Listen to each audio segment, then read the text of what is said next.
UFC 280 takes place from Abu Dhabi on October 22nd. And I know what a lot of your viewers are going to be saying is, why are you talking about a card that doesn't take place for another 3 or 4 months on your channel when it's about to be the beginning of August? And I completely understand, but if you look at the card of UFC 280 from top to bottom, it can arguably be one of, if not the greatest MMA or UFC cards that have ever been put together. Now, I know you're going to sit there and probably bring up UFC 189, probably going to bring up UFC 217, which featured the return of George St. Pierre, the grudge match between TJ Dillashaw and Cody Garbrandt, among some other fights. However, UFC 280 is just different. Aside from a main event, which is basically the new generation version of Khabib versus Ferguson 2.0, in Islam Mahachev versus the current, but also not current, UFC lightweight champion following a quote-unquote weight debacle before his last fight against Justin Gaethje at UFC 274 in Charles Oliveira. Oliveira versus Mahachev is the biggest test in the career of Islam Mahachev by a long slide, aside from matchups against Bobby Green and Dan Hooker, who haven't had the best of careers, as of late, even though Bobby Green is definitely on the up and up in my opinion. Going up against Charles Oliveira, who continues to be counted out, continues to be hurt in all of his fights, puts his glasses on like Clark Kent 2.0 and runs through the division, finishing off people that should have probably finished him. Oliveira will have the striking advantage and the jiu-jitsu advantage, while Mahachev will have the pressure advantage alongside amazing inside and outside trips and the Dagestani wrestling and top pressure that was idolized and kind of, brought to light by the former undefeated UFC lightweight champion and who many believe to be the lightweight GOAT in Khabib Nurmagomedov. Now, we never got a Khabib versus Charles Oliveira fight, which is something that a lot of fans have always wanted, but this is the next best option. And if Oliveira does manage to get past Mahachev, whether it's winning on the judges' scorecards or being able to piece him up on the feet with the much superior striking, or potentially catch his neck as he goes in for one of his takedowns, he could potentially bring a Khabib out of retirement, and I think that's something that fans are secretly hoping for. But even if he doesn't, if Oliveira gets past Mahachev, whether it's by the skin of his teeth or by another amazing and impressive finish that, like I said, Do Bronx has become known for, almost the quote-unquote highlight reel of the lightweight division, not Justin Gaethje, because he highlighted Gaethje himself. It would just add to the greatness of Charles Oliveira, and a win over Mahachev could potentially make Oliveira the lightweight GOAT, in my opinion. But we've talked about this fight before, and to be the top of the card in Abu Dhabi, in a crowd that's probably going to be heavily in favor of Islam Mahachev, it's Oliveira going into enemy territory. It's Oliveira once again being counted out. But the former, and in my opinion though, current lightweight champion can just as easily add Mahachev to the highlight reel and add another name to the list of people who he probably shouldn't have gotten through. However, if the 4th-ranked Mahachev is able to do to Oliveira what he has done to so many other opponents, in pressuring him, taking him down, using top control and pressure, whether it's from the half guard, side control, or the full mount, and eventually lock up a submission or ground and pound Oliveira into the mat, it would bring up the question, is Islam a better version of a Khabib? I've mentioned that before on my podcast and on this channel, that I do think overall MMA game, the advantage would go to Mahachev over Khabib. But if he does defeat Oliveira, become the lightweight champion, and do so impressively, the sky's the limit for Mahachev. And he would just be, as I said, the Khabib 2.0 of the lightweight division for probably years to come.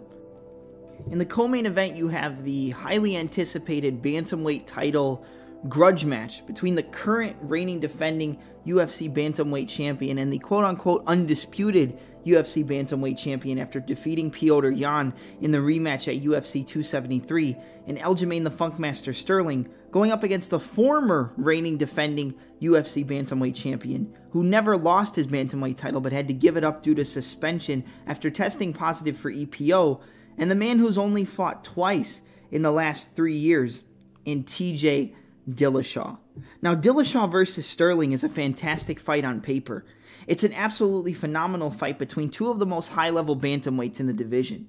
Now, I know Aljamain Sterling is the reigning defending UFC bantamweight champion, and I know a lot of people don't like that fact, but the facts are the facts. He did what he had to do in defeating Petr Yan at UFC 273 in the rematch after being dominated in the first fight, but gaining the title basically on a technicality after Yan landed the knee to a grounded opponent and basically lost the title himself via not following the rules correctly. But he came back and shut up all the naysayers, and although I'm not the biggest Aljamain Sterling fan, and I've never claimed to be that, and I don't believe he really should be the champion at this point, that's besides the fact. He's done what he needed to do, he's beat some of the best in the division, and if he gets through TJ Dillashaw, who probably will be his toughest test in his entire career,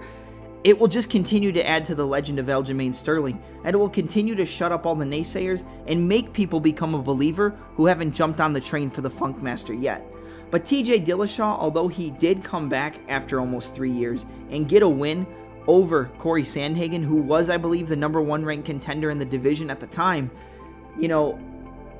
it's a tough fight for both guys, but if TJ Dillashaw can use his striking, his in and out footwork, his constant stance changes, angle shifts, and beautiful combinations, paired with his ability to mix up the striking to the wrestling transition seamlessly, he should have a pretty easy time with Aljamain Sterling. But if Aljamain can stifle the wrestling and also use his awkward striking style and beautiful front kicks to the body along with shots to the body to beat TJ Dillashaw from round to round, then again, like I said, it just adds to the legend of Aljamain Sterling. But if Dillashaw comes in here, pieces up Aljamain, and puts a stop to him and becomes the new reigning defending bantamweight champion after all the trials and tribulations, the testing positive, and just continuing to prove the doubters wrong, just like he did in the fight against Corey Sandhagen, where I believed he was going to get pieced up for the entirety of that fight, it would just add to the legend of TJ Dillashaw. This fight is basically remembering the name of TJ Dillashaw, and it's also staking the claim to who is currently the best bantamweight in the world. And if Dillashaw comes back after having that little fights and that much time and defeats the Funkmaster, you really can't say anything but the fact that TJ Dillashaw is probably the best 135er on the planet at the current point. In the featured bout of the evening, or what is probably going to be the featured bout of the evening, you have a fight that really makes absolutely no sense on paper, and a fight that UFC President Dana White had to be convinced to book by Sean Shelby. In the former reigning defending bantamweight champion, the former interim bantamweight champion, and the #1 ranked bantamweight in the world, in No Mercy Petr Yan, going up against the 13th ranked bantamweight, a fan favorite and a polarizing figure to many in Sugar Sean O'Malley. Sean O'Malley versus Petr Yan makes no sense from a ranking standpoint. But as we've come to learn more and more in the UFC, even though it's become less of a problem recently, rankings really don't mean shit to the UFC brass. If it makes money, it makes sense, and I feel like this is exactly what this fight is. Now, all credit to Sean O'Malley for taking the fight. Getting offered a guy like Petr Yan, who narrowly lost his bantamweight title in the rematch against Aljamain Sterling, who has really been a mercenary throughout his time wrecking the entire bantamweight division, this is a big risk for Sean O'Malley, because if he comes in there and gets absolutely pulverized by No Mercy, it sets him back even further after already suffering a defeat on his climb up to Marlon Chito Vera. However, if he's able to outpoint Petr Yan, land some good shots in the first round, where Petr Yan is notorious for taking that first round and a half off to download the data for the opponent before he can put together the sinister game plan to march his opponent down and rip him apart like a piece of meat, he can maybe steal those first 2 rounds and get a 29-28 decision. If he does that, it's a huge win for Sean O'Malley. If he finishes Petr Yan and finds a way to crack the chin where nobody else has been able to do that, even though he has been dropped in some of his fights before, that's a huge win for Sean O'Malley anyway. Coming in and defeating the #1 ranked contender and the former bantamweight champion when you're ranked number 13, after coming off a fight against one of your toughest opponent where the fight ended via disqualification or a no contest due to an eye poke, in a fight where, yes, he looked good, he probably was going to win that fight via decision, but it was definitely not the best that O'Malley's looked, that would shoot him to the stars and be a marketing wet dream for the UFC brass. However, if that's what you believe and if you're a Sean O'Malley fan, then I can't fault you for that. But I believe this is going to be a one-way ticket to the butcher shop for Sean O'Malley, where no mercy rips him apart, bloodies him up, and eventually finishes him within that 15-minute time frame to claim why he is the best bantamweight in the world and the next UFC bantamweight champion. But, like I said, Jan is a slow starter, and if he is losing the first round, round and a half, it wouldn't shock me if O'Malley got a 29-28 decision in a fight where he's going to be a hefty underdog. It doesn't make a whole lot of sense. It's not the right fight to make at the right point, or at the current point, I should say. But will I be intrigued, and will the fans around the world and the MMA fans be intrigued to see what happens from the minute the bell rings to the minute the fight finishes? You bet your ass. Sugar versus No Mercy is one thing, and that's money and eyes on the promotion. Continuing on the card, we have another very interesting matchup between the number 5 ranked undefeated UFC welterweight in Sean Brady, who currently holds a record of 15 victories and no losses, coming off a decision victory over Michael the Maverick Chiesa, going up against the number 9 ranked welterweight, coming off a win and a avenged loss over the man who knocked him out viciously at UFC 205 in the silent assassin Vicente Luque and Chicago native Belal Muhammad. Now, I'm not going to be shy in saying that I'm not the biggest Belal fan, but he has earned my respect because every time I seem to count him out, he finds a way to prove me wrong. I'm a huge Luque fan, which maybe caused me to be a little bit biased in my breakdown and prediction for their second fight or their rematch, so to speak. But Belal did everything he needed to do to not only win the fight, but win the fight in a dominating fashion to the point where Luque didn't even get the chance to hurt him because Belal was in and out, light on the feet, landing combinations and using his wrestling, takedown offense to really just put Luque on the back foot for the entirety of the 25-minute fight. Combining that with victories over Stephen Wonderboy Thompson and Damian Maia, a victory over the undefeated Sean Brady, handing him his first professional defeat, will have Belal Muhammad in line for a number 1 contender fight or a title shot in his next outing. Now, looking at the undefeated Sean Brady, a former Cage Warriors welterweight champion, this guy is a dangerous competitor and one of the strongest competitors in that welterweight division. Like I said, I believe I had mentioned this already, Paul Felder gave him the nickname the Brick House because he said he is one of the strongest fighters he has ever trained with in his entire career. You saw it showcased in the fight against Michael Chiesa where he was able to repeatedly take him down, control the top position, work from the half guard, the full mount, and the triangle leg mount to really just control Chiesa for the entirety of the fight until that 3rd round where he did have to suffer, or I guess go through some adversity on the feet. But if Brady's able to outbox Belal Muhammad on the feet, take him down and control him and potentially lock up a submission, whether it's dominant or close, it really doesn't matter. If he gets past Belal Muhammad, Brady's on track for the biggest fight of his career, with probably one more fight to lock up a number 1 contender status, or potentially get the winner of Leon Edwards versus Camaro Usman that takes place at UFC 278 in August. Now, I mean, this fight's amazing. It's a really, really solid test for both men. I'm a huge Sean Brady fan, but I also respect Belal Muhammad's game. I believe that Brady's boxing and in-and-out footwork is going to be a little bit troublesome for Belal on the feet. And I think that although in a lot of his fights he's able to fall back on his wrestling, his top control, and his superior jiu-jitsu and grappling ability, that's going to be very difficult against a guy in Brady who's going to have the strength advantage and I believe the technical advantage when it hits the mat, especially when it comes to the grappling and jiu-jitsu side more than the wrestling side. If I had to weigh this on a scale, I would give this fight 65-35 in favor of Sean Brady. One thing I forgot to mention is that Brady actually has a win in a grappling match over one of the best grapplers in the entire world in Craig Jones. In a grappling match where he was heavily counted out, he was able to control and stifle the game of Jones for the entirety of the matchup and get his hand raised at the end of it. So going up against one of the best grapplers in the world in Craig Jones, I think he should have,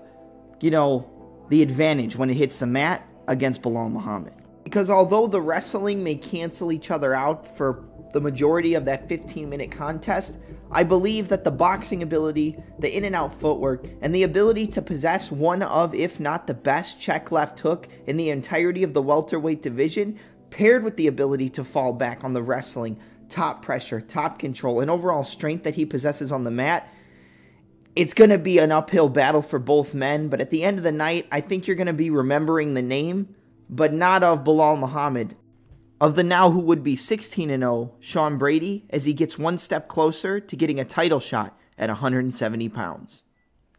And the final fight we're going to discuss on the card is a battle between top 10 ranked lightweights in the ever-evolving and always ridiculously stacked 155-pound division. It's a battle between the number 6 ranked Beneil Daryush and the number 9 ranked fighter coming off a very impressive decision victory in a fight where he was heavily counted out in Mahachev Gamrot. Gamrot versus Daryush is a battle between two of the most talented and dangerous grapplers in the entire UFC, not just the lightweight division, but they're also the best grapplers at 155 pounds, aside from Islam Mahachev. Now, although the battle between Gamrot and Tsarukyan was very, very highly contested and very competitive, with more scrambles than a game of Scrabble and more reversals than your favorite Uno game, I still believe that Gamrot did enough to edge it out, and the amount of times he was able to reverse and get into top position, or just reverse to get back up to the feet on Tsarukyan, who went toe-to-toe in life and death basically with Islam Mahachev, it's extremely impressive for how good he looked in that fight. Now, you can't only talk about the defensive grappling and jiu-jitsu and wrestling game of a Gamrot, because not only did he do good defensively, he was also able to take Tsarukyan down multiple times in their fight as well. Now, going up against Beneil Daryush, who is also a very talented grappler and a Brazilian jiu-jitsu black belt, who showcased his skills to the best of his ability against Tony Ferguson, where he dominated him for the entirety of their fight and almost locked him in a beautiful heel hook before ripping his knee apart. I believe Daryush versus Gamrot is the definition of a pick'em in modern MMA. And although this fight is going to be difficult for both men, although both men are going to have their advantages in certain aspects, I would say that Gamrot is the more technical striker on the feet, but I would say that Daryush, in and of his own right, possesses more power. If anybody gets hurt on the feet, I would venture to say it's probably going to be Daryush landing a big shot on Gamrot. But he can't rush in, because if he rushes in with his hands down and gets caught by Gamrot and leaves his neck out there for a potential submission, or shoots in on a bad takedown and gets swept with a Camaro sweep, it could be lights out for Daryush, and the gamer could lock up another win, getting closer to that 155-pound title shot. I believe this fight to be one of the most competitive fights you could make at 155 pounds. And although I can't really pick either side right now, I would say I will lean ever so slightly to Gamrot, because I feel like overall MMA game, although Daryush is one of the most talented guys in that division, I think Gamrot's ability to use his footwork, fakes and feints, paired with a little bit better striking in terms of overall execution on his shots, I gotta side with Gamrot, but it's very close. I would give it 55-45 in favor of Mahachev Gamrot, but one thing is for certain. These are two of the best grapplers in MMA, and we're going to see one of the best grappling showcases we've ever seen. If you thought Islam Mahachev versus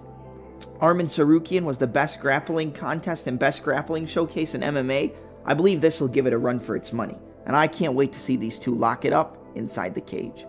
And then to top it all off, we also have the return of one of the best and most exciting flyweights in the UFC on his come up to make it to the 125-pound title shot in the return of Muhammad Mokaev. Mokaev just got past one of his toughest tests in his career in a former LFA flyweight champion and LFA interim flyweight champion in Charles Johnson. And he showed him that although he was the inner G, Mokaev had the energy to rip through Johnson and dominate him for the entirety of the 15-minute fight, taking him down at will and controlling him wherever the fight took place.